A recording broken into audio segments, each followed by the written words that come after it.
Je vais essayer de vous parler des recherches et puis de vous faire vivre un peu par la présentation de cette conférence ce que j'ai découvert ou ce que nous avons découvert et ce qui m'a un peu posé des questions et donc je pense que c'est intéressant de vous faire partager.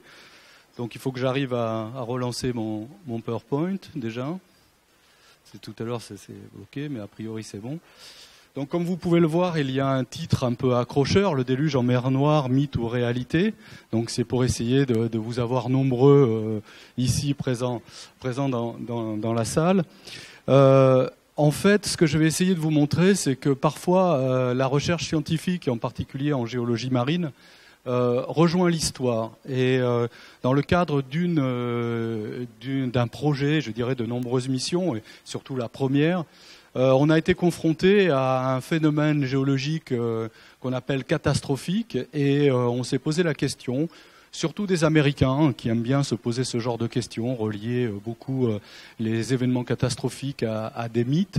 On s'est posé la question de savoir si cette catastrophe que l'on a mis en évidence en mer Noire pouvait avoir une origine ou pouvait avoir influencé l'humanité. Donc ça sera un peu le but de mon sujet. Je vais le présenter un peu en deux parties. Une partie assez scientifique, qui va vous montrer les résultats géologiques que nous avons obtenus au cours des missions. Et puis une deuxième partie qui est une partie un peu, ce n'est pas une exégèse biblique, on verra, c'est une partie un peu de glissade et d'excès, je peux aller jusque-là pour essayer d'expliquer pourquoi cette catastrophe a pu marquer l'humanité. Elle l'a sûrement marqué. Et jusqu'à où elle l'a marqué, c'est la question que je vais poser dans la deuxième partie. Donc tout d'abord, ce que je voudrais dire, première chose, c'est pourquoi nous sommes amenés à faire ces études géologiques et ces études géologiques sédimentaires récentes. Une des grandes questions qu'on se pose aujourd'hui, c'est l'évolution climatique. Tout le monde en parle. On a eu la COP 21 l'an dernier. Je pense que ça a été fortement médiatisé. Quel est le rôle du climat, le rôle des océans sur le climat et quel sera le climat de demain? La grande question, c'est où va-t-on, qu'est-ce qui se passe, où va le gaz carbonique, etc. Et on demande aux géologues d'essayer de comprendre le climat du passé, comment la Terre a vécu les variations climatiques avant. Donc on se rend compte que la Terre a eu des moments beaucoup plus chauds que maintenant. On a eu des périodes, il y a à peu près 48 millions d'années, où il faisait plus de 6 degrés qu'aujourd'hui. Bon, l'homme n'était pas là, il faisait très chaud, mais les variations climatiques n'étaient pas aussi rapides qu'elles ont lieu aujourd'hui. Donc on nous a demandé, nous, géologues, de comprendre un peu le climat de demain. Alors pour cela, là, je vous ai représenté la Terre il y a 20 000 ans. Donc nous, les quaternaristes, les géologues marins du quaternaire, on s'intéresse aux variations du climat qu'on peut enregistrer. Et on a de bons enregistrements, je dirais, jusqu'aux 2 derniers millions d'années, assez précis. Et on verra un peu, je vais essayer de vous montrer pourquoi ces variations ont eu lieu. Donc voilà la Terre il y a 20 millions d'années. Comme vous pouvez le voir, tout le nord, tout l'hémisphère nord est pour ainsi dire couvert de glace. Vous avez de la glace sur la Scandinavie, de la glace qui descendait jusqu'à Londres. Et cette glace sur la Scandinavie, pour vous donner une idée, elle culminait à 3000 mètres d'altitude.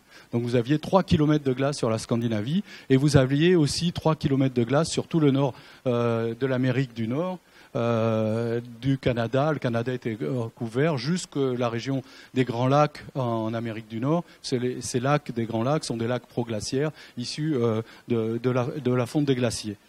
Donc ce qu'on nous demande...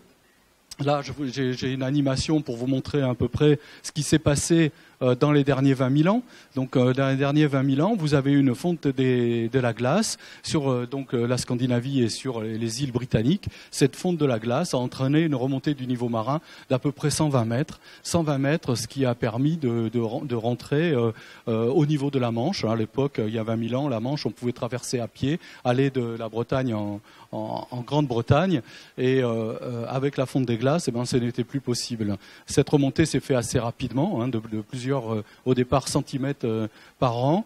Et on a eu une remontée de 120 mètres à peu près, je dirais, sur 10 000 ans. Donc, quels sont les paramètres? Donc, juste pour rappeler, on sait que les paramètres orbitaux ont un jeu sur les changements du climat. Il y a 3 grands paramètres, pour simplifier, qui interviennent.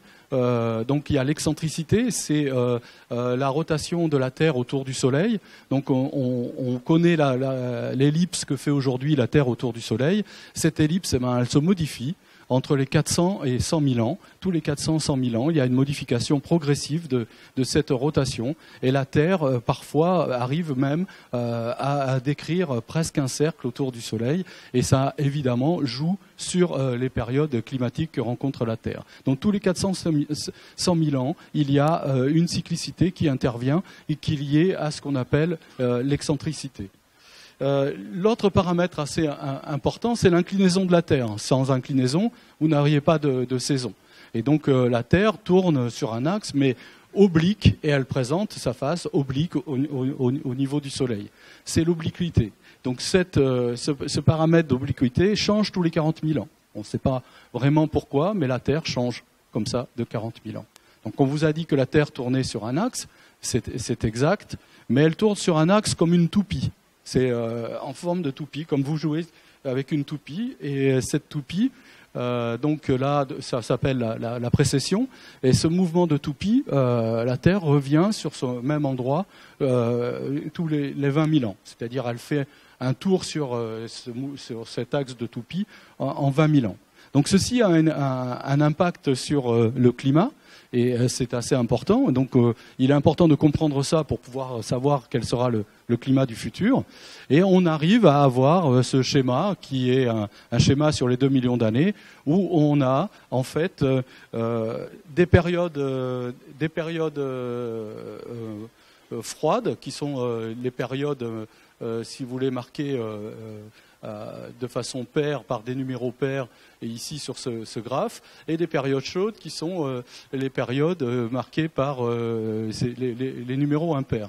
Donc ici, on est à peu près à 150 000 ans, et on voit qu'on avait déjà une période légèrement plus chaude que celle qu'on a aujourd'hui. Et on a une série de variations. Bon, je ne viendrai pas sur la grande période ici où on se pose toujours des questions du stade 22 vers à peu près 900 000 ans, où on a l'installation justement d'une cyclicité qui vient se surimposer, qui est la cyclicité à 100 000 ans. Et à partir de cette cyclicité à 100 000 ans, on voit que lors des périodes froides, le niveau de la mer descend à peu près à moins 100 mètres plus bas. Donc ceci, on l'obtient avec les variations d'oxygène 18, oxygène 16, que l'on enregistre dans divers paramètres. Alors ce qui nous intéresse, nous, c'est plutôt cette période-là, les derniers 100 000 ans, et même un peu plus précis, ça sera les derniers 20 000 ans. Alors comment on enregistre ces périodes? On l'enregistre soit dans les hautes latitudes, au niveau des pôles, en faisant des carottes dans la glace. Je pense que vous avez entendu parler de ces expériences. Et je sais que David espère avoir un conférencier qui viendra vous parler mieux que moi de l'enregistrement de climat dans les carottes de glace. En fait, dans les carottes de glace, on arrive à voir les périodes chaudes, les périodes froides, en comparant les taux d'isotope d'un oxygène 18 à un oxygène 16. Oxygène 18 étant l'oxygène lourd, donc il s'évapore plus facilement quand il fait chaud. Et donc c'est comme ça qu'on mesure les périodes chaudes et froides. La deuxième possibilité, c'est de mesurer les variations des coraux. Les coraux sont des espèces vivantes qui ont du mal à supporter les variations de température et de profondeur d'eau. Donc on fait des forages dans les coraux, donc on essaye de pas trop les abîmer. Là, c'est un forage qu'on a fait à Tahiti, auquel j'ai participé. Donc toute charité bien ordonnée commence par soi-même. Donc, mais bon, je suis en dernier, hein, donc j'ai pas fait grand-chose, mais j'y ai participé. Donc c'est un forage qui permet d'avoir aussi des informations sur les variations du climat dans les coraux, puisqu'on a les coraux, nous savons très bien la profondeur d'eau au niveau à laquelle ils vivent et aussi la température. Alors, voilà le dernier, un zoom, si vous voulez, sur les derniers 100 000 ans. Et on va plutôt s'intéresser sur les derniers 20 000 ans et la remontée du niveau marin. Alors, je vous montre ces diagrammes parce que c'est important pour comprendre comment a réagi la mer Noire et pourquoi on est arrivé au niveau du déluge. Hein. C'est pour que ne vous endormiez pas tout de suite en disant mais où est le déluge? Il va arriver, soyez patients. Et donc, nous avons ici une période dans les derniers 20 000 ans où on a une période froide et on remonte à une période qui est le Bouling à l'Erode, donc c'est un nom, vers 15 000 ans, où on a eu une période chaude. Et ça, c'est assez important. On verra que ça a eu un jeu. Alors, je ne sais pas si vous avez vu ce fameux film, j'ai oublié le nom de ce film américain, où toute la Terre se met à geler parce que on est en pardon. Ça doit être le jour d'après, ouais, voilà. Merci. Le jour d'après, où en fait, en période chaude, il y a une importante fonte des glaces. Les fontes des glaces arrivent dans les océans, changent la température des océans, modifient les courants, c'est ce qu'on peut avoir très rapidement, et à certains endroits rafraîchissent plus la Terre alors qu'on est en période chaude. Et c'est ce qui se serait passé ici au Drias récent. Donc on a une période ici, ce qu'on appelle un meltwater pulse, c'est une pulsation de fonte de glace très importante. Donc une fonte de glace très importante liée à cette période de réchauffement qui va entraîner une période de refroidissement. Mais comme on est dans une progression de réchauffement, on va avoir une deuxième grande fonte de glace. Et là, on voit qu'on refroidit beaucoup moins. Et après, on est dans des variations. Vous voyez que ce sont des variations qui ne sont pas à 10 000 ans, 100 000 ans, comme celles que je vous ai présentées. C'est d'autres variations qui existent. Il y a d'autres cyclicités. C'est comme la marée. Vous avez une cyclicité qui est, vous la connaissez bien à Vannes. À Paris, on la connaît aussi un peu, parce que ça remonte jusqu'à la Seine. Et en Méditerranée, un peu moins. Mais donc, vous avez les marées. Donc, vous avez aussi cette cyclicité au niveau des marées. Alors, pourquoi la mer Noire? Donc, première chose, la mer Noire, c'est un bassin semi-fermé qui est connecté à la Méditerranée, alors d'abord à la mer de Marmara par le Bosphore. La mer de Marmara est elle-même connectée à la Méditerranée par les Dardanelles. Et ensuite, la Méditerranée est connectée à l'Atlantique par le détroit de Gibraltar. Donc vous avez une série de détroits et de mers semi-fermées. Et vous avez un bel exemple de mer complètement fermée, qui est la mer Caspienne. Si on remonte il y a 20 000 ans, la mer était, comme je vous l'ai dit, 120 mètres plus bas. À 120 mètres plus bas, vous vous retrouvez donc avec la mer Noire qui est à 120 mètres plus bas et déconnectée des Dardanelles qui sont elles-mêmes déconnectées de la Méditerranée parce que les deux seuils ont une profondeur plus élevée que la profondeur de l'eau à cette époque. Le seuil du Bosphore, c'est 30 mètres. Je vous demande de le retenir. C'est assez important parce qu'on va le retrouver dans les tablettes de Gilgamesh. Alors vous avez c'est tiré par les cheveux, vous verrez, c'est vraiment tiré par les cheveux, mais c'est tellement subjugant que ça m'intéresse de vous le raconter. On y arrivera. Et le deuxième, c'est les Dardanelles. Donc là aussi, c'était fermé. C'est les Dardanelles sont à 80 mètres de profondeur. Donc les deux détroits qui sont ici étaient à cette époque-là des barrages naturels et faisaient que la mer Noire était un lac. Et l'intérêt de cette zone-là, c'est que vous voyez les plus grands fleuves d'Europe viennent se jeter dans la mer Noire, dont le plus grand fleuve qui est le Danube, qui lui draine les Alpes, ici, vient se jeter dans la mer Noire. Vous avez le Boug à l'époque, vous aviez le Dniepr, et vous aviez le Dniestre et le Don qui venaient aussi se jeter dans la mer Noire. La Volga, elle, avait choisi la mer Caspienne. La mer Noire et la mer Caspienne sont des héritages d'un ancien océan, puis une ancienne mer qu'on a appelée Parathétis, la Thétis et la Parathétis. Cet ensemble-là, tout ça, c'était une ancienne mer. Il reste que les deux grands seuils, enfin les trois avec ce petit lac qui est salé, qui est la mer d'Aral, qui sont des reliquats d'un ancien océan qui s'est séparé en deux. On aurait pu penser que c'est cet océan qui aurait survécu, plus que la Méditerranée, mais la Méditerranée a été sauvée par le détroit de Gibraltar et sa connexion avec l'océan Atlantique. Donc, cette zone-là, on le voit, draine les glaces et se retrouve comme une zone très facile à étudier. Malheureusement, jusque dans les années 89 exactement, cette zone était très peu accessible aux Occidentaux. Pourquoi? Vous aviez la Bulgarie, la Roumanie, l'Ukraine, l'Union soviétique et uniquement la Turquie qui tenait le Bosphore. Donc toutes les zones appartenaient à des blocs soviétiques et c'était des études qui étaient réservées à nos amis russes. En 89, vous avez la chute de l'Union soviétique. Vous avez les pays satellites qui demandent leur indépendance, comme l'Ukraine. On voit que maintenant, malheureusement, l'Ukraine a quelques soucis avec son voisin russe. Bon, moi, j'ai eu la chance de travailler en Crimée et d'aller aussi au détroit de Kertch, mais il était évident qu'il allait se passer quelque chose ici. Les Ukrainiens étaient un peu pas très sympathiques avec leurs collègues russes sur le passage de ce détroit. Ceci étant, on ne va pas faire de politique aujourd'hui, et vous aviez la Roumanie et la Bulgarie. Et Roumanie et Bulgarie étaient aussi sous influence communiste et influence soviétique, même si la Roumanie avait son chef qui était Ceausescu, mais en 89, Ceausescu a été renversé et assassiné. Et ces deux pays ont vraiment fait appel aux pays occidentaux, et en particulier à l'Europe. Et la Roumanie est un pays très francophile et aussi francophone. Et nos amis roumains ont gardé en mémoire l'implication de la France pendant la guerre de Crimée, qui est venue aider la Roumanie, l'implication de la France pendant la Première Guerre mondiale, bien que la Roumanie était dans l'axe. Donc les Roumains ont demandé aux Français de venir les aider. À l'époque, notre président de la République était Jacques Chirac. Il a fait une visite en Roumanie, mais il n'avait rien à leur proposer.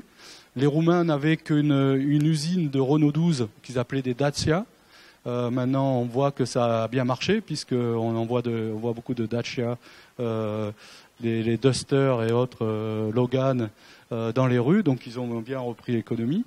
La chance pour nous, à cette époque-là, on étudiait le Rhône et on essayait de comprendre les influences du climat en mesurant les impacts sédimentaires des fleuves, les transferts sédimentaires, ce qu'on appelle où va les sédiments de la source au dépôt.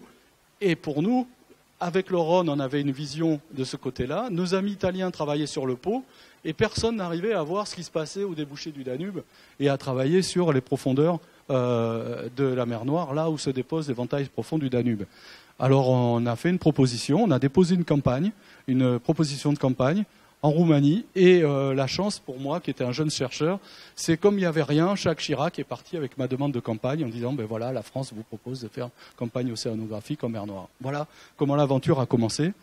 Et cette aventure était fabuleuse, j'ai eu beaucoup de chance. On dit un coup de bol, mais coup de bol scientifique. Donc on a commencé à travailler pour étudier le Danube et voir comment tous ces fleuves avaient pu enregistrer les variations du climat et en particulier la fonte des glaces au niveau de la mer Noire. Alors, quand on est arrivé évidemment dans la mer Noire et qu'on a voulu travailler avec nos collègues russes, c'est assez difficile parce que bon, ils sont très dogmatiques. Il y a eu les études qui sont faites par un grand professeur dans les années 30 restent valables. Même si on fait une démonstration, mais le professeur Archangelski a dit que, donc ce que dit le professeur Archangelski en 1938, ça doit être vrai. Donc c'est très difficile de commencer à travailler avec eux. Ensuite, ils avaient toujours tout fait, ils avaient toujours tout vu. Alors donc je me suis amusé à faire cette image satellite et à dire, il y a 20 000 ans, à mes collègues, quand vous aviez lancé les premiers satellites, il y a 20 000 ans, on avait cette image. Donc vous avez effectivement la mer Noire qui est à peu près cette forme-là. Donc le Danube arrivait à peu près au même endroit que les Dniepr et Dniestre ensemble. Et l'idée était de comprendre comment la mer a pu remonter. Donc voilà une image réelle satellite. L'autre c'était du Photoshop. Donc une image réelle aujourd'hui. Donc l'idée c'était d'essayer de comprendre comment nous sommes arrivés à cette remontée. Et est-ce que c'est lié à juste la variation du climat et des derniers 20 000 ans? Donc dans cette histoire, je vais vous montrer qu'en fait, c'est pas tout à fait comme ça que ça s'est passé. Ça s'est bien remonté, mais il s'est passé des choses auxquelles on ne s'attendait pas. Donc on va y arriver. Donc on a eu la chance, comme le disait David, de faire beaucoup de missions océanographiques en mer Noire, des missions en collaboration avec l'Ukraine et avec la Roumanie et la Bulgarie. Donc on a pu travailler avec nos collègues et turcs ensuite pour pouvoir imager le détroit du Bosphore. Donc tous les traits que vous voyez ici représentent des lignes de navigation des bateaux océanographiques et les enregistrements qui ont été faits en parallèle avec ces bateaux. Vous avez, j'ai superposé ici très rapidement, une image qui est l'image du fond. C'est toute la bathymétrie du fond de la mer Noire qu'on a pu enregistrer. Et on a la même chose ici, toute la bathymétrie au débouché du Bosphore. Et on verra que cette bathymétrie au débouché du Bosphore est assez importante pour la théorie, dite la théorie du déluge. Alors, donc voilà un navire, je vais essayer de vous présenter un peu comment on travaille. Donc ça c'est le Suroît. Malheureusement c'est un navire qui est un navire à la disposition de la communauté scientifique française, mais sous la responsabilité d'Ifremer. Ce navire arrive en fin de vie, donc il ne sera plus utilisé. Moi je suis un peu triste parce que j'ai fait beaucoup de missions sur ce bateau, sur le Suroît. C'est marrant, on s'attache beaucoup à ce genre de matériel, à ces infrastructures. Bon, la France est en train de perdre petit à petit un peu de sa présence, mais bon, c'est un navire qu'on a en moins. Alors les moyens d'étude, on a des sondeurs multifaisceaux qui sont en fait des systèmes qui envoient des ondes acoustiques en plusieurs faisceaux, c'est pour ça qu'on appelle multifaisceaux, et qui nous permettent d'avoir l'image du fond. C'est-à-dire qu'on n'a pas la possibilité de faire de la photographie, ni d'avoir des satellites, ça ne passe pas encore au travers de l'eau, on n'a pas réussi à imager au travers de l'eau, donc on envoie des ondes acoustiques de géophysique qui viennent rebondir sur le fond, et donc c'est la vitesse et le rebond qu'on a sur ces ondes qui nous permettent d'avoir une vision du fond. On appelle ça aussi des sonars latérales, ce sont des systèmes qui fonctionnent ainsi. Donc là je vous présente une vue obtenu avec un sondeur multifaisceau. Ici, vous avez Istanbul, la Corne d'Or, la mer de Marmara, la sortie du Bosphore. Et donc, vous voyez ici vraiment quelque chose auquel on ne s'attendait pas. C'est un éventail, c'est un delta sous-marin, un pro-delta, qui montre effectivement qu'on a eu une entrée d'eau assez rapide par le Bosphore avec un dépôt de sédiments. Ici, vous avez le rebord de la plateforme, et sur le rebord de la plateforme, vous avez des canyons qui viennent entailler la plateforme à cet endroit-là. Voilà le genre d'image que l'on obtient avec les sondeurs multifaisceaux. On reviendra en conclusion sur cette image. Les autres méthodes d'utilisation sont toujours des ondes acoustiques. En fait, c'est un peu comme l'aspect médical, c'est-à-dire qu'on n'arrive pas à voir ce qu'il y a sous le corps, donc on utilise des ondes acoustiques aussi pour faire de l'échographie. Donc on vous se balade quand vous allez voir, je sais pas, un échographe, ou les femmes enceintes ou les gens qui ont quelques petits soucis, ça revient au même. On envoie des ondes acoustiques qui traversent et qui reviennent et qui donnent des couches. Et donc c'est la même chose en géologie, sauf qu'on n'étudie pas le corps humain, mais on étudie notre mer, la Terre, et on étudie que ce soit à terre ou en mer avec ces ondes acoustiques. Donc là, on envoie pareil une onde et elle rebondit à la surface, mais elle traverse aussi les couches et elle rebondit sur les couches et elle donne des images de ce type-là, en noir et blanc, qui ressemblent à des échogrammes. Donc on voit avec des couches géologiques, des traits, et ces couches géologiques, on les colorie ou on essaye de les interpréter. Quand on les a interprétées, on fait comme en médecine, c'est-à-dire qu'il faut échantillonner, c'est-à-dire qu'il faut arriver à prélever pour savoir à quoi ça correspond.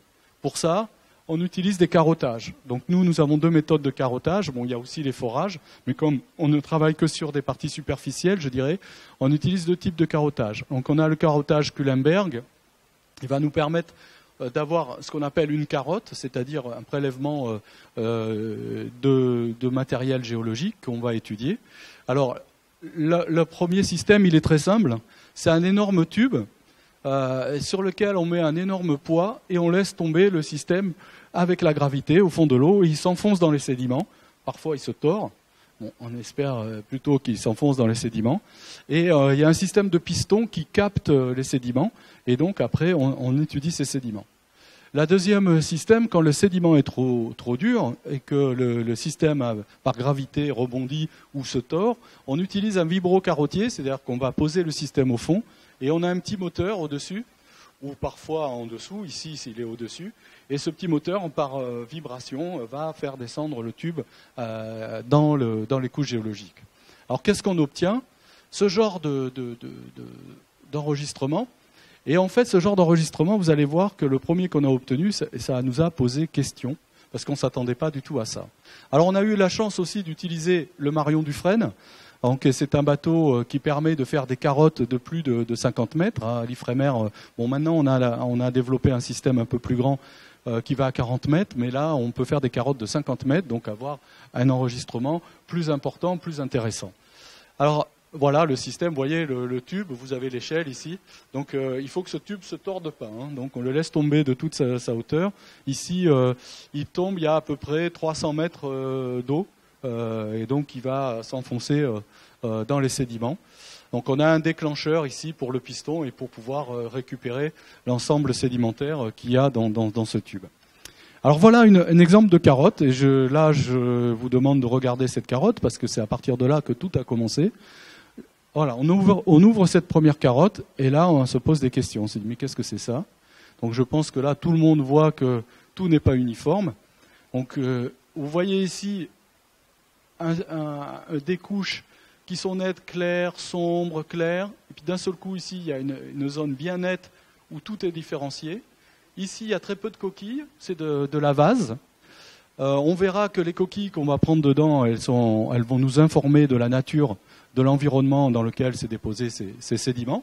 Et puis ici, on a une zone assez importante où ce passage n'est constitué que de coquilles, que des coquilles blanchies, mortes et cassées. Et donc, on se posait beaucoup de questions. Et au-dessus, on a ce gros paquet qui sont des moules comme celles que vous mangez avec des frites, des Mytilus edulis, les bonnes moules, mais qui sont quand même pas vivantes, hein. C'est des périodes, donc les moules, on les trouve à une profondeur bien déterminée, hein, dans la zone de 0 à 30 mètres. On peut en trouver dans des zones beaucoup plus profondes, mais à condition qu'elles aient de quoi s'alimenter. Là, on en trouve surtout la plateforme, toutes les carottes qu'on va faire. Et au-dessus, la zone récente, qui sont ce qu'on appelle des modulus, des autres types de coquilles, qui sont les coquilles actuelles qui vivent dans des milieux peu salés, qui sont comme la mer Noire. Alors j'ai oublié de préciser au départ, la Méditerranée c'est à peu près une salinité de 38 pour 1000, l'Atlantique où vous êtes c'est 32 pour 1000, et en mer Noire vous êtes en surface entre 5 en face du Danube et 15 pour 1000. Donc quand vous nagez, c'est plus difficile de nager, hein, c'est pas la mer Morte qui est à plus de 51, qui va de 51 à 60. Et en profondeur, vous êtes à 22 pour 1000. Vous avez de l'eau salée en profondeur et de l'eau douce en surface, ce qui est assez étonnant. Donc on a ici étudié les coquilles, et là, ces coquilles, ce sont des Dreisena, rostriformis, pour faire le scientifique. Ce sont des moules de delta, des moules de rivière. Donc ce sont des animaux d'eau douce ou d'eau saumâtre, donc très peu salés. C'est donc une sédimentation de type lacustre. Et on se retrouve avec des systèmes qui ressemblent à des varves. Donc on s'est dit, mais on n'est pas dans un lac. Et en fait, ça ressemble beaucoup à une sédimentation de type lacustre. Et au-dessus, on a ces grandes moules. Donc là, on est bien dans une sédimentation marine. Et entre les deux, on a cette zone qui est une zone d'érosion dans laquelle on retrouve des coquilles qui sont toutes mortes. Là, on s'est dit, mais qu'est-ce qui s'est passé? Donc il faut dater ces coquilles. Donnez-nous un âge et pourquoi. Donc on est bien passé d'un lac. Donc la mer Noire, avant, était un lac. Mais quand était-elle un lac? Donc quand c'était fermé et isolé par le Bosphore, c'était probablement un lac. Et ensuite, c'est devenu, ça s'est connecté avec la Méditerranée, et c'est donc devenu marin. Donc voilà la première explication. Alors, on a donc ces systèmes-là que je vous ai présentés, et on a pu étudier toute cette zone-là. Donc, je vais essayer d'aller dans le détail sur cette zone-là. On a eu la chance d'avoir accès donc à toutes ces lignes sismiques, qui sont des lignes obtenues et par nos collègues roumains, qui avaient fait toute la couverture de leur plateforme continentale. Et je vous donne un exemple, et là aussi, quand on a vu ces profils sismiques que nous ont donnés les Roumains, on a eu du mal, hein, parce qu'ils avaient encore la philosophie un peu russe, où tout était caché, donc ils nous les sortaient un par un, et donc heureusement on a eu plusieurs étudiants roumains qui ont travaillé dessus. Donc la première chose qu'on voit ici, je ne sais pas si vous le voyez bien de l'endroit où vous êtes, mais on a ce qu'on appelle une vallée, une vallée remplie de sédiments. Et ce qui est assez étonnant, et ça c'est pour David, je pense qu'il va se poser question, c'est que le remplissage, il est uniforme, bien plat, il n'y a pas de dynamique. On voit que c'est un remplissage qui, pour une vallée incisée, c'est un peu surprenant comme type de remplissage. Et au-dessus, là, on le voit pas bien, mais ce gros trait noir, c'est un dépôt, et c'est le dépôt récent, marin, que l'on a vu dans la carotte. La carotte, en fait, elle traversait ce système-là. Donc là, on a un système qui existe, qui est antérieur, et tout est scellé par un système marin. Donc on a une rentrée de la mer qui semble avoir été rapide et qui est venue recouvrir tout l'ensemble d'un seul coup. Et c'est ce qu'on va mettre en évidence. Le deuxième profil est de la même qualité. Donc on a ces vallées incisées. Puis là, je vous montre cette couche qui est quand même assez épaisse. Là, vous voyez bien ces deux traits ici. C'est une couche, et ça, c'est une couche marine sur laquelle on va trouver ces grandes moules que je vous ai montrées. Alors, l'autre chose qui est assez intéressante, c'est que toutes ces vallées incisées, on les a répertoriées sur la plateforme continentale, et on s'est rendu compte qu'on était en face d'un système assez connu, c'est un système dit anastomosé, de rivières, et qui sont dans la prolongation ici vous avez le delta du Danube, le grand delta du Danube. Si vous n'avez jamais été vous promener dans le delta du Danube, je vous le conseille, c'est encore un des derniers deltas sauvages que nous avons en Europe, c'est peut-être le seul dernier, et donc c'est vraiment un endroit où il faut aller pour voir toute la faune et même la flore qui est assez intéressante. Bon, c'est peut-être un peu ennuyeux quand vous y allez, moi j'y allais 5 fois par an en bateau, et donc il faut 4 heures pour aller tout droit, toujours sur un canal jusqu'au bout. Mais bon, ça vaut quand même le coup. Vous avez des pélicans, des flamands, roses, etc. Vous avez une faune assez incroyable. Donc, pour revenir à la géologie, vous vous rendez compte que je ne suis pas très bon en biologie, donc je reviens à la géologie. Pour revenir à la géologie, donc on a ces systèmes de vallées.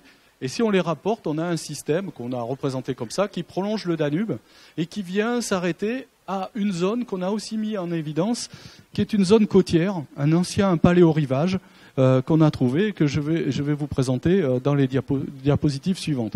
Donc la première chose qui est assez importante, c'est qu'on se rend compte qu'avant l'entrée de la mer, puisque ce sont ces vallées que je vous ai présentées, on avait un système qui venait jusqu'à peu près moins 100 mètres. Ici, nous sommes à moins 120 mètres.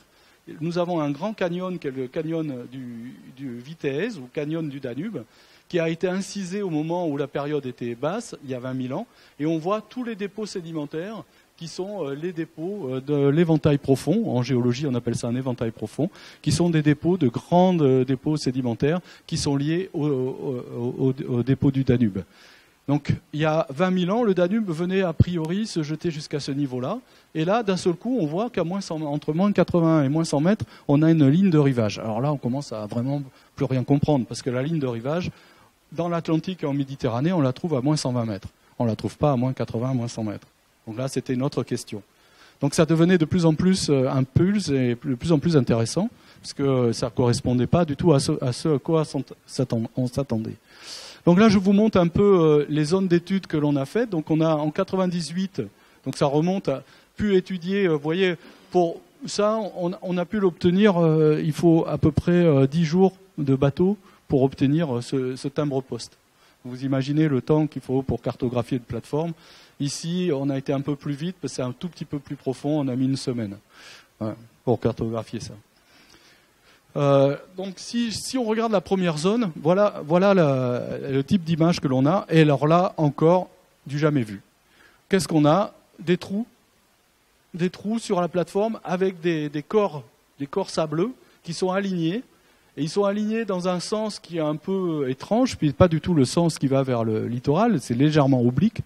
Et ces trous-là, qui sont comme des trous de déflation, des trous liés au vent, seraient probablement liés à des courants, puisque c'est sous la mer, mais il n'y a pas de courant. Et donc on a fait des carottes, donc tous les points jaunes qu'il y a, ce sont des carottes. Alors on a quelques profils sismiques pour vous remontrer les vallées. Voilà la vallée, voilà la zone de couverture de niveau marin. Tout ça, c'est lacustre, d'eau douce. Et voilà, bon, on se retrouvait sur ces deux endroits des bras anastomosés du Danube, mais ceci, on n'arrivait pas très bien à le comprendre.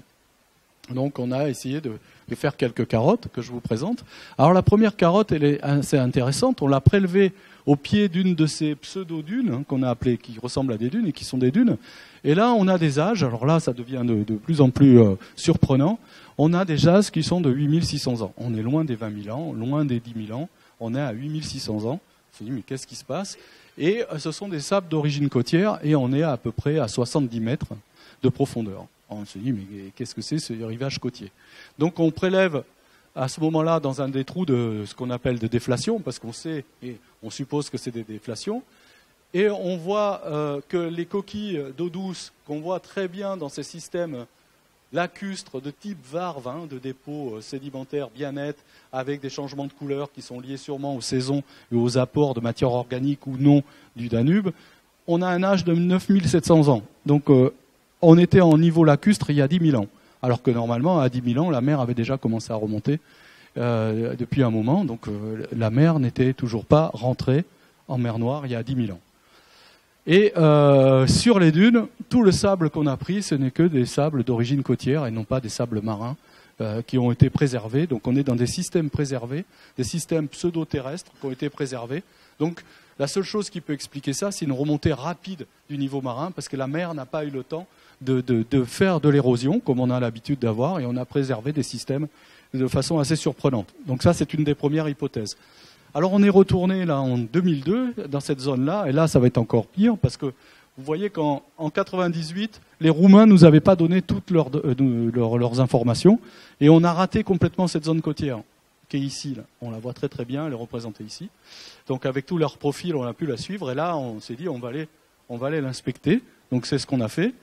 Donc je vais vous faire un zoom de cette zone. Voilà. Alors ici, vous avez quelque chose encore plus surprenant. Vous avez toujours ces trous qui sont positionnés dans le même sens.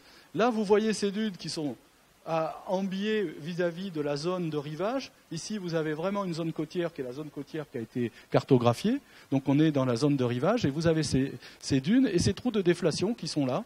Et donc on va essayer de les échantillonner. Première chose, c'est que pour faire ça, on a fait du multifaisceau comme je vous l'ai montré, mais aussi des profils sismiques. Donc voilà les profils sismiques, tous ces traits noirs. Et qu'est-ce qu'ils donnent? Donc sur ces profils sismiques, ce que vous voyez ici, c'est déjà très nettement la zone de côtière, de balancement des vagues, ici, et la plage, si vous voulez. Et là, juste derrière, vous avez ces petites dunes que vous aviez vues, ces petites traînées, petites stries, qui étaient présentées, qui se trouvent ici. Et derrière, vous avez ce trou, et dedans, vous avez une sorte de dune. Donc, je vais aller très vite pour pas que vous vous endormiez trop vite. Donc là, ça ressemble vraiment à ce qu'on a dans les Barkhanes et dans les trous de déflation dans les déserts. Donc c'est quelque chose qu'on voit rarement dans les zones sous-marines. Et l'autre chose intéressante, ce sont l'orientation de tous les réflecteurs, ce qu'on appelle des réflecteurs, toutes les couches géologiques à l'intérieur du système, et ils sont tous en direction donc du large, en direction de la zone côtière, et on appelle ça des régressions forcées. C'est-à-dire que les systèmes vont aller les uns vers les autres, et ils vont suivre le recul de la mer. Alors on s'attendait à ce que la mer monte, et là, on a des traces de recul de la mer. On s'est dit, bon, ben ça, c'était avant 20 000 ans, au moment où la mer a reculé. Alors, allons faire des carottes, parce que c'est très intéressant. Donc, on a été faire des carottes. Alors, ici, je vous montre un profil, un zoom, donc, de ce qu'on a vu tout à l'heure. Voilà les dunes, voilà les zones de régression, ce qu'on appelle les réflecteurs progradants qui sont en régression forcée. Voici la zone d'action des vagues, la plage, si vous voulez. Donc, on a fait une carotte à cet endroit-là. Et voilà l'état donc voilà un zoom. Donc on va carotter ce système-là. Et voilà l'état de la carotte. Alors, on se retrouve avec exactement le même type de carotte que tout à l'heure. Vous avez cette zone-là, qui est ce type de zone lacuste.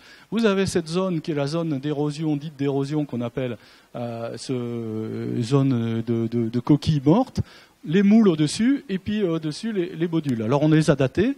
Donc première chose, on a des Dreisena. On voit qu'on est entre 11 000 ans et 8 700 ans. Donc c'est des âges avant maintenant, mais non corrigés de C14. On verra que c'est assez important parce qu'il y a un effet réservoir. Donc ce n'est pas des âges exacts. Il faut arriver à avoir un système de correction. Alors pourquoi pour aller rapidement, le carbone 14, il est issu de l'azote. Dans l'air, la chose qu'on a le plus, on parle d'oxygène, mais ce qu'il y a le plus présent, c'est l'azote. Et l'azote, c'est 13, et le carbone, c'est 12. L'azote est dans l'atmosphère, elle se fait bombarder par des rayons gamma solaires, et quand elle se fait bombarder, elle perd un proton, ça devient un carbone 14. Et ce carbone 14, il s'amuse à rentrer dans le cycle du carbone, donc il rentre dans la photosynthèse, mais il est aussi absorbé par l'océan. Et les animaux qui utilisent le carbone dans les océans pour faire des tests, par exemple, les moules, les huîtres ou les foraminifères utilisent donc le carbone ou aussi le phytoplancton utilise le carbone. Mais le carbone qui est dans l'atmosphère met un certain temps à aller dans l'océan. Donc l'océan est un très très bon absorbeur de CO2. Donc en ce moment, on est très content parce que, pour vous donner un ordre d'idée, l'océan, il absorbe 50% du gaz carbonique que l'on produit, nous les hommes. L'océan, il en récupère 50%. Mais bientôt, il ne pourra plus les absorber, ces 50%. Et quand il ne pourra plus les absorber, ça va nous faire drôle, parce que tout sera dans l'atmosphère. Là, pour l'instant, on n'en a que la moitié de ce qu'on produit. Merci les océans. Mais on est en train de s'amuser à réchauffer les océans et les rendre plus acides, parce qu'il y a de plus en plus de carbone. Voilà. Mais ceci étant, il faut à peu près 400 ans pour que le carbone soit assimilé dans les océans. Donc il y a un delta à peu près de 400 ans. On va voir qu'avec la mer Noire, ça dépend des océans, c'est un peu différent. Ça nous a surpris. Bon, on a des derniers articles qui nous permettent de savoir quel est l'effet réservoir. Donc en profondeur, on a 1200 ans. Il faut soustraire 1200 ans. Au niveau de la pycnocline, l'halocline, pardon, entre la zone salée et la zone d'eau douce, on a un effet réservoir de 0, l'âge est à peu près exact, et au-dessus on a les 400 ans normaux. Donc on se retrouve avec cette zone-là de Dreisena, et on voit ces Dreisena, c'est à peu près entre 8007 et 8006. Donc on a cet âge qui est aussi très récent. Après, on a nos moules. Alors, les moules, elles ont vécu aussi dans une période très courte de temps, à peu près que 1000 ans, entre 6500 et 5500. Et après, elles sont mortes. On voit très bien que les moules ici sont très grosses et puis après, elles deviennent plus petites. Donc, en fait, elles n'ont pas survécu, a priori, au changement de conditions. On peut imaginer très bien que vous avez une entrée, et c'est ce que je vais essayer de vous montrer, rapide de la mer salée qui vient de la Méditerranée, qui est à 38 pour 1000, qui va passer le Bosphore, rentrer en mer Noire, il va amener des moules d'eau salée qui vont se plaire au moment où elles sont avec l'eau salée. Et quand l'eau va se mélanger avec l'eau douce de la mer Noire, eh bien, les moules ne vont plus tellement apprécier de vivre à 15 pour 1000. Elles vont se dire non, là, ça va pas, elles meurent. Et elles sont remplacées par ces modulus qui sont les coquilles qui vivent en ce moment au fond de la mer Noire. Donc ça, retenez-le. Alors voilà les débris de coquilles, comment on les explique? Et ça, c'est assez intéressant. Ça m'a posé beaucoup de questions et je suis arrivé à cette conclusion en allant me promener tout simplement en descendant le Danube, en allant sur les plages. Et donc quand on arrive sur les plages, on s'aperçoit qu'on a ces débris de coquilles qui sont les mêmes et qui sont la zone de balancement des marées. Vous êtes ou de balancement des vagues, et toutes les coquilles viennent mourir à cet endroit-là. Et donc vous avez ce beau blanchiment, et ces coquilles, c'est exactement le même type de coquilles qu'on trouve dans cette zone ici de Dreisena. Mais ce sont des Dreisena, ce ne sont pas des coquilles d'eau marine, ce sont des coquilles d'eau douce. Et donc cette zone ici où vous avez cette mortalité, ce sont des coquilles d'eau douce.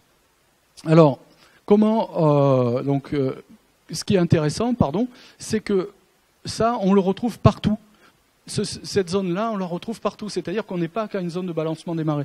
C'est-à-dire qu'on a vraiment une remontée rapide du niveau marin et que la mer va monter de plusieurs centimètres par an et que c'est plusieurs centimètres et même quelques centimètres, je dirais, par jour, par semaine, on verra la supposition. Et les coquilles meurent et donc sur tout le système, on a quelque chose qui paraît presque simultané. Bon, c'est plusieurs centaines d'années, mais vous voyez, là c'est 100 ans. Mais c'est très rapide au niveau géologique. Ici, c'est 1000 ans, mais là, c'est quelque chose qui s'est passé très rapidement.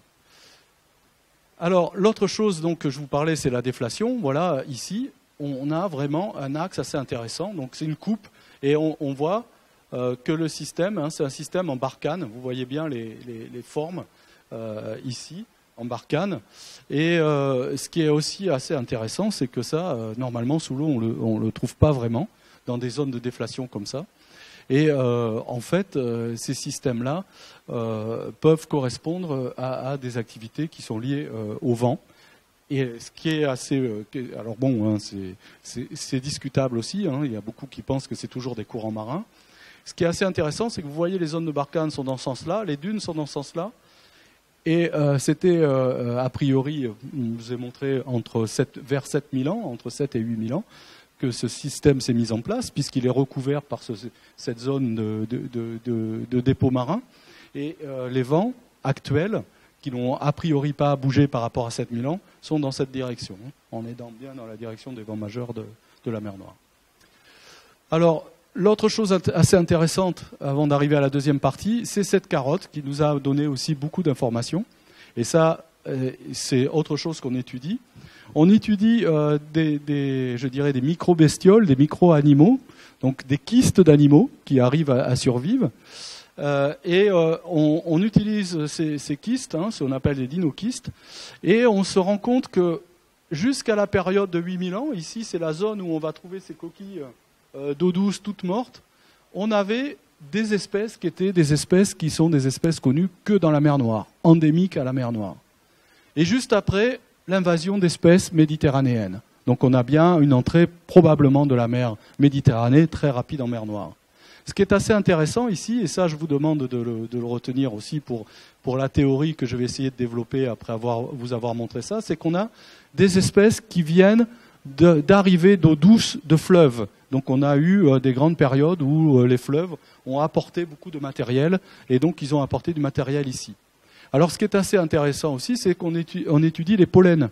Les pollens qui sont transportés nous permettent de donner des informations sur les conditions du climat qu'il y avait autour de la mer Noire, autour de la zone que l'on a étudiée. Alors les choses qui sont super intéressantes pour nous, c'est qu'on voit qu'à la période dite du Younger-Dryas, au moment où on a de nouveau ce refroidissement, vous vous souvenez ce trou qu'on a, on se retrouve avec des steppes. C'est assez, ça fonctionne bien, quelque chose qui fonctionne bien. Et puis on s'aperçoit qu'à partir de la période de passage de la Méditerranée, eh ben, on a beaucoup plus d'arbres tempérés qui arrivent et d'arbres de type méditerranéen. Donc on a vraiment un changement qui est net et rapide. Alors, comment on explique ça? Je vais essayer de vous le résumer. La théorie est la suivante.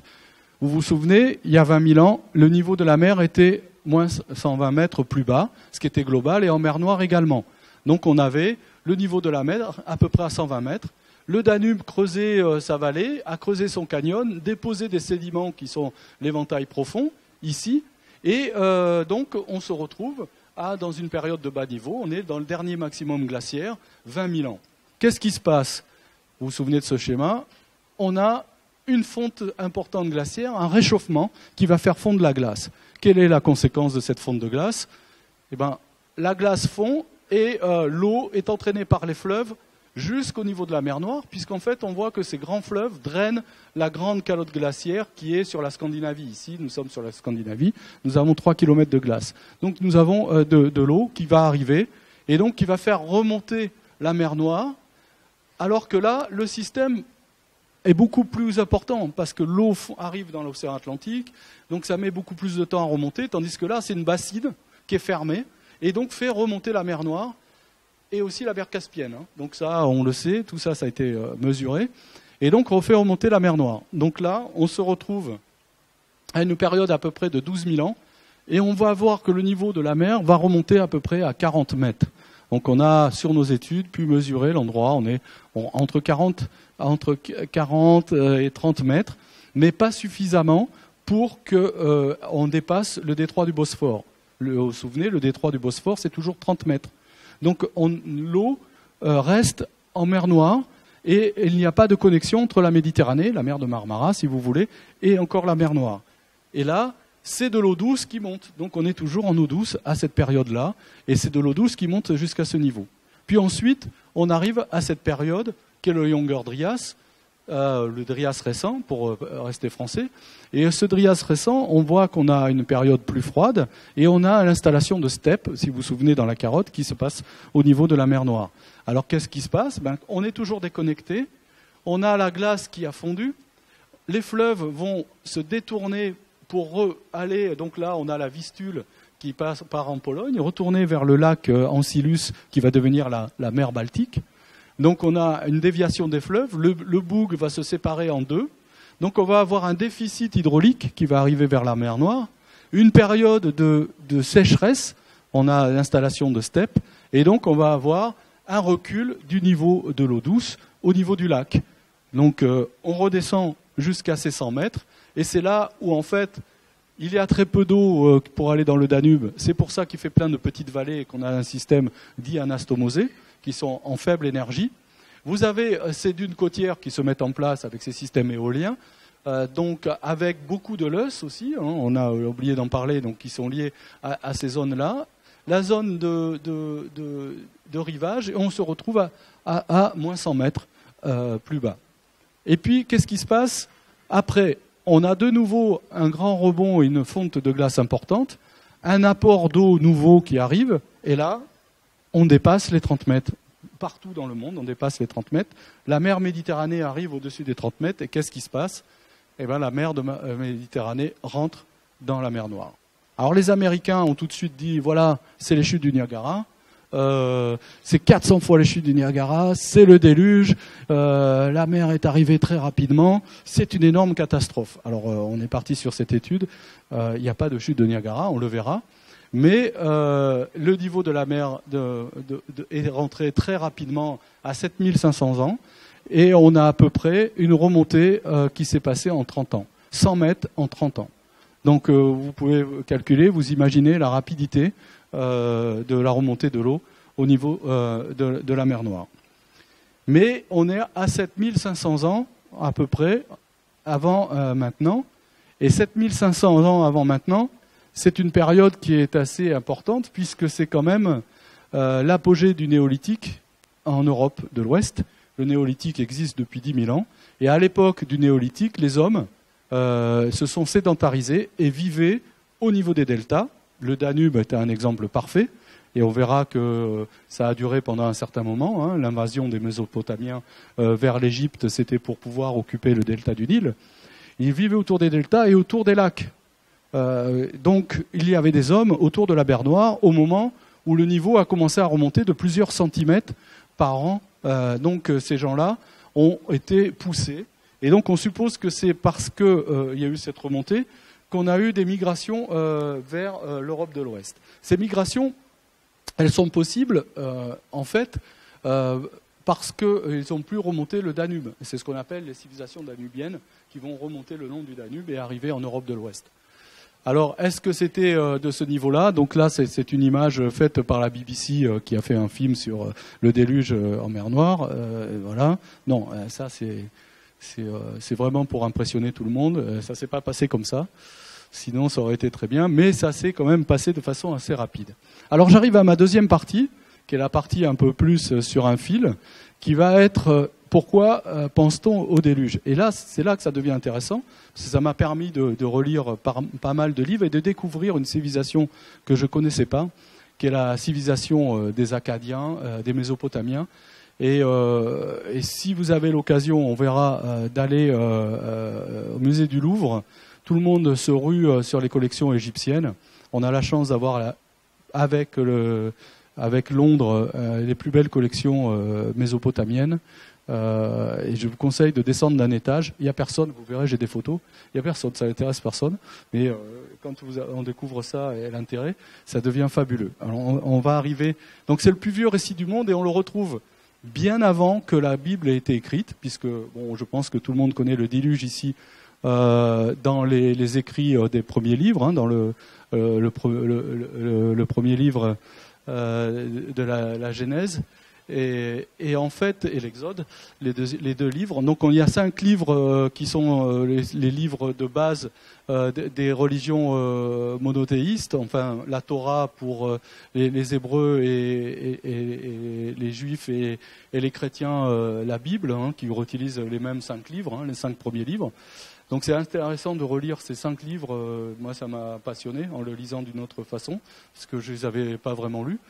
Et on se rend compte aussi que cette histoire, elle a été rapportée bien avant que la Bible n'ait été écrite, que ces 5 livres, que la Genèse et l'Exode aient été écrites, puisque l'écriture de la Genèse et de l'Exode sont à peu près datées entre 900 et 600 ans, à un moment où les Hébreux ont décidé d'écrire, à mon avis, et ça c'est une réflexion personnelle, je ne fais pas d'exégèse, mais ont décidé d'écrire leur histoire.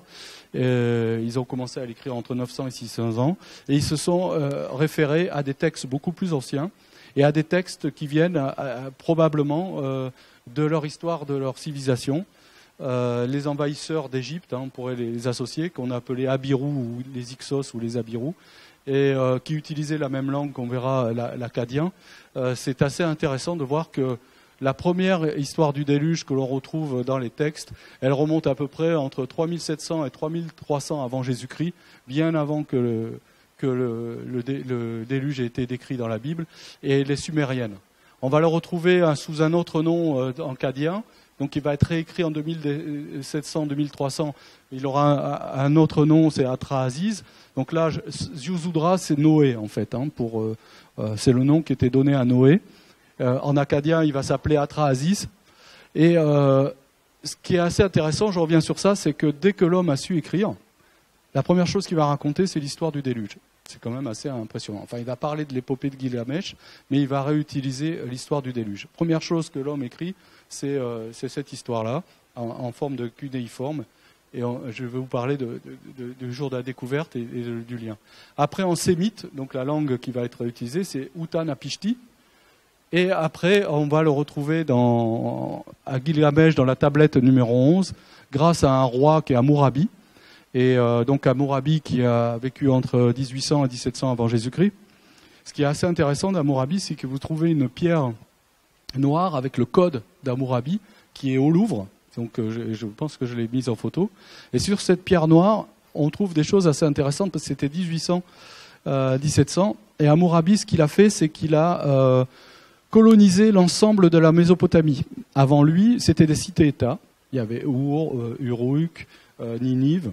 Et chaque cité-État avait un roi. Et Hammurabi, venant d'Uruk, a récupéré toutes les cités-États, il les a mis sous son contrôle, il a fait un grand État, et puis il est parti jusqu'en Égypte, en passant par la Palestine, et on verra que ça a laissé des traces.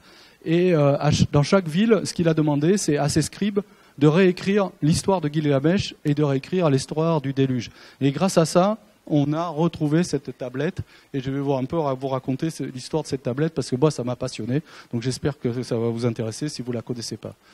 Après, c'est la Genèse 6-9, donc les Hébreux et les Grecs, et puis le Deucalion au 6e siècle avant Jésus-Christ, et puis on retrouve ces histoires d'inondations aussi chez les Incas, aussi en Chine.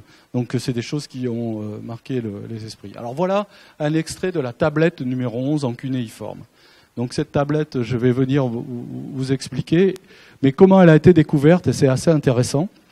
Elle a été découverte, et là c'est quelque chose qui me rend très triste quand on voit ce qui se passe en Syrie et en Irak, où c'est un peu probablement le berceau de l'humanité, avec des constructions qui étaient dignes de celles des pyramides, qui sont ces ziggourats, qui sont en fait des empilements comme les pyramides d'étages, mais à l'époque, les Mésopotamiens qui vivaient entre le Tigre et l'Euphrate et sur les deltas de ces deux fleuves, n'avaient pas accès, eux, à des roches calcaires comme avaient les Égyptiens. Donc ils faisaient des briques, ils avaient l'avantage de faire d'énormes briques, et ils ont monté leurs ziggourats par des grandes briques d'argile et de paille qui sont devenues des briques, et donc ils ont fait des systèmes comme ça. Et avec le temps et l'abandon, c'est devenu complètement érodé, et ça ressemblait à des collines. Et au XVIIe, XVIIIe siècle jusqu'au XIXe siècle, on ne savait pas ce que c'était ces collines. Géologiquement, on ne pouvait pas les interpréter. Jusqu'au jour où on a commencé à gratter. Et en grattant, voilà ce qu'il y a. Voilà la tête de la colline. Et quand vous voyez ce que vous trouvez, là, c'est donc des fouilles qui mettent en évidence la ville de Khorsabad. Et c'est dans cette première ville de Khorsabad qu'on va mettre en évidence ces tablettes. Alors c'est une histoire assez rigolote, c'est qu'à l'époque l'Irak était un peu sous contrôle français, donc il y avait un consul français, Et il y a un Anglais, comme d'habitude, hein, qui est venu le voir. Et cet Anglais s'est rendu compte qu'il y avait quelque chose dans la ville de Khorsabad. Et il a été gratté dans la ville de Khorsabad et il a mis en évidence une bibliothèque. Il a récupéré des tablettes en cunéiforme que personne ne pouvait lire à l'époque. Et il les a envoyées au British Museum, discrètement né à la barbe du consul de France.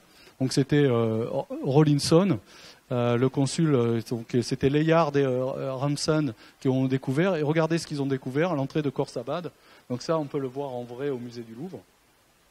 Et ils ont mis en évidence, donc au nez à la barbe du consul de France, une bibliothèque et l'entrée d'une ville assez importante. Voilà là, le musée du Louvre. Donc c'est une photo, vous voyez, il n'y a pas grand monde, hein, c'est sympa. Bon, si vous allez devant la Joconde, c'est pas pareil, ou à la collection égyptienne, c'est pas pareil. Mais là, donc on a c'est l'entrée de Khorsabad qui est au Louvre. Et voilà la pierre d'Hammurabi. Donc sur la pierre d'Hammurabi, ce qu'on trouve des choses assez intéressantes, c'est que c'est des lois qu'il avait mis pour régir les différentes villes. Là, une des lois qu'il a mises, c'est œil pour œil, dent pour dent. Il l'a fait en 1800 avant. C'est quelque chose. L'autre chose qui est assez intéressante, c'est l'histoire de Sargon Ier, qu'on retrouve avec Gilgamesh. C'est Sargon Ier est un grand roi mésopotamien, un peu mythique, et ce roi mésopotamien a été le frère adoptif d'un vrai roi de lignée mésopotamien, mais on l'a trouvé flottant dans un panier d'osier sur le Tigre. C'est une histoire qui ressemble à autre chose. C'est assez marrant, mais bon...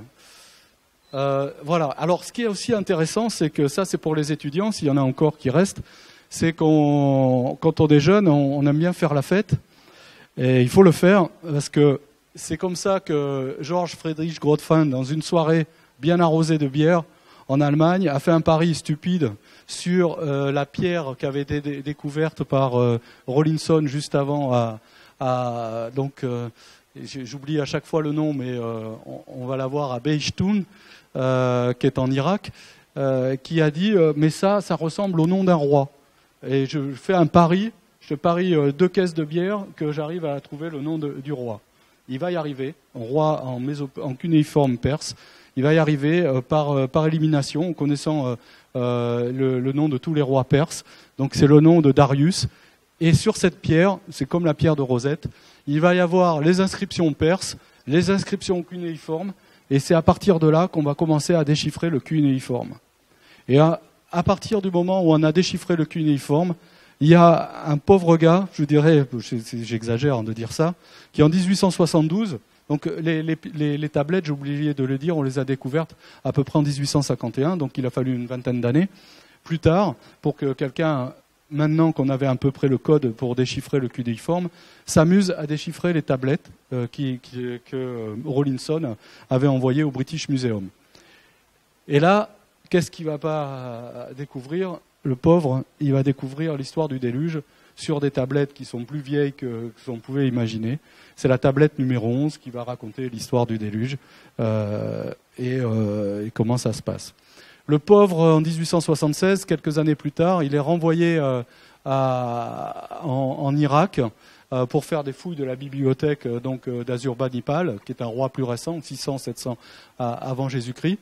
Et près d'Alep, un village près d'Alep, je ne sais pas ce qu'il en reste maintenant, il attrape la dysenterie et il va mourir sur place, alors qu'il a mis en évidence la tablette numéro 11. Alors, dans l'épopée de Gilgamesh, il y a une série de nombre de tablettes. Donc, je peux essayer de vous résumer très rapidement l'épopée de Gilgamesh, parce que c'est assez intéressant. La première chose qu'il faut savoir, c'est la relation qu'il y a, qui est assez intéressante dans la mythologie et les croyances mésopotamiennes. Les Mésopotamiens croyaient qu'il y avait des dieux, qui étaient des dieux immortels, et qu'à un moment, ces dieux immortels avaient des sous-dieux qui étaient aussi immortels, et qui travaillaient pour eux. Donc ils leur donnaient à manger, ils s'occupaient d'eux. Et un jour, les sous-dieux immortels se sont mis à faire grève. Première grève, ils se sont dit on en a marre de travailler pour vous. Ils se sont mis à faire grève. Alors là, il y a un roi qui est Enlil, Enlil qui a décidé, qui a dit au roi principal Enki, qui a dit on va créer des gens, des hommes vivants qui vont nous ressembler, qui feront le travail des autres et qui seront mortels. et que s'ils vous embêtent, eh ben, on s'en débarrassera, comme ça, pas de souci. Donc, à leur image, ils ont créé l'homme. Ils nous ont créés à leur image. Et puis, les hommes ont commencé à se multiplier sur la Terre et à faire beaucoup trop de bruit. Donc, Enlil a dit à Enki, bon, moi j'en ai marre, faut m'en débarrasser. Donc, ils ont fait tomber les maladies sur la Terre et les hommes se sont décidés. Mais Enki, qui était à l'origine de la création, il a dit non, il a réussi à les préserver. Et donc, ça s'est calmé. Bon, Enlil était content. Et puis, au bout d'un moment, ils ont commencé à se remultiplier. Nous avons commencé à nous remultiplier. Donc, ça a encore énervé Enlil, qui a dit à Enki, bon, là, cette fois, on envoie la famine, et puis on s'en débarrasse. Et puis, bon, Enki a réussi à en préserver, ça s'est calmé. Et puis, la 13e fois, ils sont encore multipliés, et là, Enlil a dit, bon, là, vous prévenez pas Enki, parce qu'il va encore les sauver. On va les noyer, on va les recouvrir la terre d'eau et on va s'en débarrasser sous le déluge terrestre. Et Enki apprend ça au dernier moment. Il arrive à prévenir une personne, Utranapishti, qui va être Aziz ou Noé, qui va sauver tout ce qu'il peut. Il lui dit sauve ta maison, ta famille et tous les êtres vivants qui sont autour de toi. Voilà. Ça ressemble à d'autres histoires. C'est assez surprenant quand on trouve toute la théorie mésopotamienne. Ça ressemble à quelque chose que j'avais déjà entendu. Donc, pour revenir rapidement à l'épopée de Gilgamesh, c'est assez intéressant. Ça va vous ramener petit à petit. Il faut que je revienne vers la mer Noire, là, parce que là, vous voyez pas trop le lien entre première partie et la deuxième partie, mais on va y arriver. Il y a un fil conducteur. J'essaie de le rattraper. Donc, là, ça va être assez intéressant parce que c'est le resituer géographiquement. Donc, Gilgamesh, c'était un dieu, un roi, je confonds dieu et roi, excusez-moi, un roi mésopotamien qui vivait dans la ville d'Uruk. Donc ça, c'est assez intéressant parce qu'on verra qu'Uruk, c'est à côté d'Ur, ou Our, qui est en Chaldée, et Hammurabi est parti d'Ur en Chaldée en 1800. Et il y a un autre gars qui est parti d'Ur en Chaldée pour aller jusqu'en Palestine, qui est passé aussi par Alep, par la Syrie, et qui est allé jusqu'en Égypte, il s'appelle Abraham. Donc c'est assez contemporain, c'est assez marrant. Donc on se demande si Hammurabi et Abraham, ils n'ont pas voyagé ensemble. C'est assez intéressant. Et donc, il existe, donc il y a 11 tablettes, on les a retrouvées. Rapidement, il y a donc Gilgamesh, qui est un roi qui vit dans la ville d'Uruk, qui est le roi d'Uruk, qui est un gars costaud, demi-dieu. Son père était un dieu. Et puis, une des déesses, une demi-déesse, elle tombe amoureuse de lui. Mais lui, il ne s'intéresse pas aux filles. Donc, elle est un peu énervée, je simplifie. Hein. Donc, ça, c'est les deux héros. Et elle demande à sa mère, c'était une déesse, demi-déesse par sa mère, de se débarrasser de Gilgamesh. Et donc, pour ça, il crée un personnage qui s'appelle Enkidu, qui est aussi fort, costaud que Gilgamesh. Et ils le font descendre sur la terre. Donc ils provoquent Gilgamesh, hein, c'est un peu résumé. Ils se battent, mais comme ils sont de force égales, ils arrivent il n'y a aucun gagnant. Et en fait, comme à l'école, hein, comme quand vous êtes dans la cour de récréation, quand vous vous battez entre copains, vous devenez copains. Et ils deviennent de très grands copains. Alors Gilgamesh, il lui dit, ça tombe bien que tu sois copain, parce que pour irriguer toute ma ville, c'est là qu'on voit qu'il connaissait bien l'irrigation déjà à cette époque-là, pour irriguer toute ma ville, j'ai besoin de bois. Dans la zone où il n'y a pas de bois, il faut aller en chercher là où il y a des cèdres. Et ils vont jusqu'au Liban chercher des cèdres. Et on leur dit, il faut faire attention, n'allez pas jusqu'au Liban, donc c'est la rencontre, l'amitié, le préparatif et départ, le voyage, parce que là-bas, il y a un taureau, le taureau préféré d'un des dieux, qui protège la forêt de cèdres. Ils y vont, ils tuent le taureau. C'est un peu des gamins quand même. Et en fait, ils mettent les dieux en colère, parce que c'était un taureau divin. Et donc les dieux décident de tuer Enkidu et de le ramener aux enfers. Donc Enkidu va aux enfers. Gilgamesh est très très triste, c'était son meilleur copain. Il demande à son père l'autorisation de descendre aux enfers pour rencontrer Enkidu. Il rencontre Enkidu aux enfers il lui dit surtout, faut pas que tu ailles aux enfers, parce que c'est vraiment pas bien. On s'ennuie et tout. Il y a quelqu'un qui a eu la vie éternelle. Et c'est celui qui a délivré les hommes du déluge. Donc on raconte le déluge.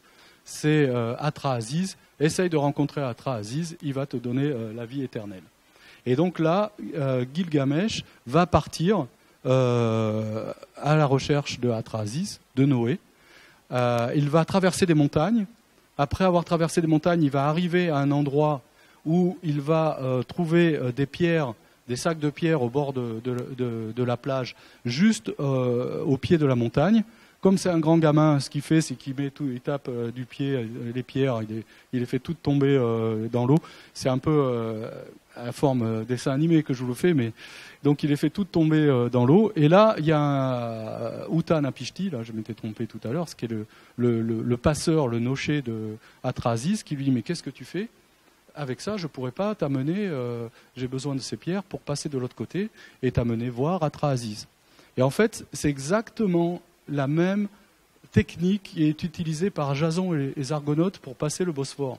C'est ça qui est incroyable, c'est que dans ces tablettes, on se retrouve avec quelque chose qui va être réutilisé par Jason et les Argonautes, dans le mythe beaucoup plus tard, pour passer le Bosphore. Parce que quand la mer Méditerranée rentre en mer Noire, il y a de l'eau douce qui va passer de l'autre côté. L'eau salée est plus dense, elle rentre en profondeur dans la mer Noire, elle repousse l'eau douce et elle passe de l'autre côté. Aujourd'hui, nous avons un courant d'eau douce en surface dans le Bosphore, qui va à peu près à 4 nœuds en surface, et vous avez un courant d'eau salée qui est en profondeur et qui rentre au fond de la mer Noire. Et quand Jason arrive au niveau du Bosphore, avec ses bateaux, il ne peut pas traverser. Il a 4 nœuds de courant à faire. Et ce qu'il utilise, c'est des sacs de pierre qu'il va faire tomber à peu près une trentaine de mètres à la profondeur de l'eau salée et qui vont tirer ses bateaux en contrepartie. Donc il va pouvoir contrecarrer les courants et rentrer en mer Noire. Donc Jason, il va chercher la toison d'or. La toison d'or, c'est en Géorgie. C'est juste une simple peau de mouton qu'on a comme pour les orpailleurs. C'était une façon de récupérer de l'or. Donc c'était un principe de récupérer de l'or. Et là, c'est pareil. Et donc le nocher, le passeur, lui dit mais je ne peux pas te faire passer pour aller chercher, rencontrer Atra-Aziz. C'est pas possible parce qu'il faut passer cette zone de 30 mètres. Et donc Gilgamesh va chercher des grands arbres et d'une trentaine de mètres dans la tablette, ça tombe à 30 mètres, alors bon, c'est un peu tiré par les cheveux, excusez-moi, et avec ces grands arbres, il va faire traverser le passage. Il va rencontrer Noé, Atra-Aziz, il va rencontrer Noé, et il va lui donner un sac d'herbe pour la vie éternelle. Il part avec, il s'endort, et là il y a un serpent qui arrive et qui prend le sac d'herbe. Et Gilgamesh n'aura pas la vie éternelle. Sinon, il serait là en train de raconter son histoire à ma place.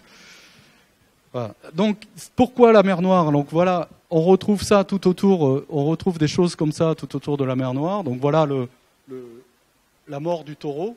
Donc Gilgamesh, la mort du taureau.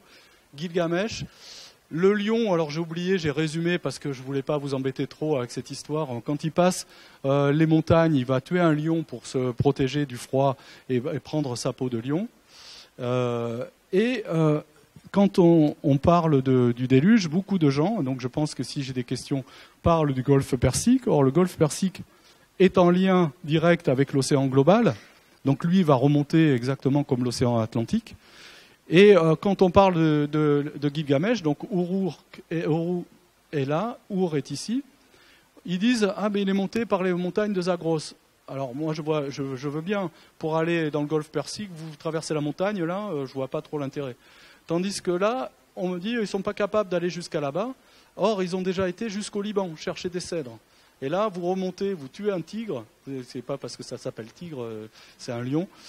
Et vous traversez l'Anatolie et vous arrivez au pied de la mer Noire. Et là, c'est là où ils balancent les pierres, où ils jettent les pierres à l'eau. Et ce qui est assez intéressant, c'est quand on regarde dans la mythologie l'univers vu par les Mésopotamiens, on s'aperçoit, parce que oui, j'ai oublié de dire, il va vers les eaux mortelles. On lui dit, va pas par là, ce sont les eaux mortelles. Or, les eaux de la mer Noire, ce sont des eaux anoxiques, ça aussi j'ai oublié de vous en parler, c'est-à-dire que ça manque d'oxygène, et il y avait très peu de poissons au départ, quand justement ce système s'est mis en place. Et donc les pêcheurs, sûrement à l'époque, pensaient que les eaux mortelles étaient au niveau de l'Occident. Donc les montagnes du Taurus, et pour eux, il y avait donc l'univers était vu de cette façon. Et on voit très bien qu'il a probablement traversé les montagnes du Taurus, dans la mythologie, pour arriver au niveau de la mer Noire. Alors, le Bosphore, est-ce que c'est ce qu'on appelle le pied de la vache aussi? Le nocher Ur-Shanabi qui a amené voir Atrahasis, est-ce que c'est au niveau du Bosphore? Ce qui est assez intéressant, c'est que au moment où la mer Noire est remontée, à peu près entre 9000 et 7700 ans, on est contemporain de la migration des populations qui sont parties autour de la mer Noire et qui sont venues coloniser jusque l'Europe de l'Ouest, donc nos ancêtres. On a aussi des migrations qui vont vers jusque l'Inde. Est-ce que c'est eux qui ont porté cette histoire de déluge? C'est une grande question. Des éléments qu'on a mis en évidence nouveaux au point de vue archéologie sont assez intéressants, donc je vous les présente pour conclure. Donc le côté un peu mégalomane, pour montrer que, pour faire croire que je suis monté dans ce sous-marin bulgare. Donc c'est les Bulgares qui ont mis en évidence une assiette qu'ils ont appelée l'assiette de Noé. Donc cette assiette, ils l'ont trouvée effectivement à moins 100 mètres de profondeur, donc près du littoral, dans les zones littorales. Mais ça ne veut rien dire parce que ces assiettes comme ça, on en retrouve jusqu'au Byzantin. Donc c'est une question et ça ne se date pas parce que c'est du grès et on n'a pas de possibilité de le dater. Donc c'est juste une question. Par contre, ce qui est intéressant, c'est au musée de Sozopol, c'est la couche archéologique qui est présentée dans le musée. Et là, ça aussi, ça m'a très intéressé, puisque vous avez le Mésolithique qui est présenté à moins 9000 ans. Donc à moins 9000 ans, effectivement, vous avez ce niveau d'eau douce qui est remonté jusqu'à moins 40 mètres. Donc ça, ils l'ont trouvé près de Sozopol. Donc vous avez bien des hommes qui viennent s'installer, on trouve des traces. Et puis après, on a un hiatus de 9000 à 6000 ans. C'est bizarre, c'est l'endroit où on retrouve le niveau de la mer à 100 mètres. Donc à cet endroit-là, c'est sûr qu'on n'a pas de dépôt. Les gens vivent au bord de l'eau. Il faut aller à peu près 40 km vers le large pour retrouver des traces, probablement. Et ce qu'on recherche toujours, il y a toujours des gens. Et puis après, la mer remonte très rapidement et on se retrouve à l'ère néolithique à entre 6000 et 5000 ans. Alors on va me dire, le néolithique, oui, ils n'étaient pas très évolués, etc. Quand on trouve ce qui faisait à l'ère néolithique, c'est à 4500, entre 4500 et 5000 ans, autour de la mer Noire, on peut se dire qu'on n'en était pas là au niveau de l'Europe à ce moment-là. Et là, c'est la plus belle chose. Je vous conseille d'aller au musée de Varna. Donc voilà ce qu'on trouve. C'est des sépultures qui ont été trouvées sous la mer, à peu près à une vingtaine de mètres, complètes, avec de l'or, métallurgie de l'or connue par ces individus. Donc là, il y a un zoom. Donc là, tout le monde pense à un étui pénien. C'est pas le cas. C'est le reste de la lance qui était là. Et donc vous voyez, métallurgie de l'or avec aucune structure. Alors ceux qui croient aux extraterrestres, ça peut être intéressant parce que ce squelette, au début, on le pensait très récent, post-égyptien, il a à peu près 4800 ans, avant Jésus-Christ. Donc oui, c'est ça. Et quand vous mettez 4800 ans, vous rajoutez 2000 ans pour faire les dates que j'ai, c'est-à-dire 6800, donc à peu près au moment du remontée du niveau marin. Donc ce sont ces gens-là qui, a priori, vont remonter vers le Danube. Ce qui est assez intéressant, c'est qu'il y a des sacs, et c'est des sacs de spondyles. Ce sont des petits coquillages, et c'est en fait, l'or pour eux, c'était moins important que les spondyles, c'était dans des bourses. Et les spondyles, ce sont des petits coquillages qu'on trouve qu'en Méditerranée, et qui ne vivent pas en mer Noire. Donc ils devaient avoir des échanges avec des gens de la Méditerranée, ils échangeaient avec des spondyles. Et c'est la grande question, il y a un archéologue qui travaille dessus, sur ça. Il y avait même Shackleton qui a travaillé sur les spondyles en mer Noire. Et puis la dernière découverte, et là elle a disparu. Ça, je trouve ça incroyable, mais elle a disparu. Les Bulgares ont mis en évidence une pirogue monoxyle, donc taillée dans un seul morceau de bois. Ils l'ont mis en évidence à peu près aussi vers les 100-150 mètres de profondeur, donc à l'endroit où il y avait vraiment les zones de civilisation. Elle est partie pour être datée aux États-Unis, donc à mon avis, elle n'est pas bien datée parce que sinon ça aurait fait du bruit dans les journaux et à la télévision. Et elle a disparu, on ne sait pas où elle est. Voilà. Donc il y a quelqu'un qui se l'est mis dans sa collection personnelle. Et ça, c'est incroyable. Donc, est-ce que le déluge était l'équivalent des chutes du Bosphore? C'était une grande question qui avait été apparue dans les journaux dans les années 90-2000. La question est non. Le Bosphore, je vous l'ai montré, a une pente très faible, mais à l'intérieur duquel il y a un chenal qui est bien marqué, qui va donc du sud vers le nord, de la mer de Marmara vers la mer Noire. Et la trace de l'entrée rapide, elle se voit très très bien sur ce dépôt sédimentaire très très large, hein, il fait plusieurs vingtaines de kilomètres. Donc ce sont le lessivage de tout ce qu'il y avait à l'intérieur du Bosphore qui se retrouve déposé à la sortie du Bosphore, côté mer Noire.